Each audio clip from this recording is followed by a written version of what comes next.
Hello and welcome back to my channel. In today's video, I will show you how to fix Maine lottery app not working. So let's get started.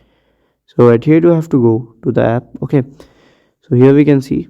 So if it's not working, you have to click on here, tap on here, and then you have to click on this icon button. Okay.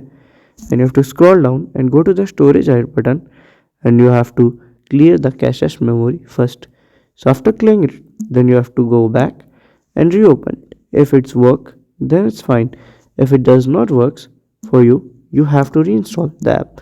So to reinstall, you will directly click on here, like example like this app, and click on uninstall button, and then you have to re-download the app from your app store or Apple store. Then you have to click on here and install the app. So if you find this video helpful, make sure you like, subscribe and share the video. Thank you for watching.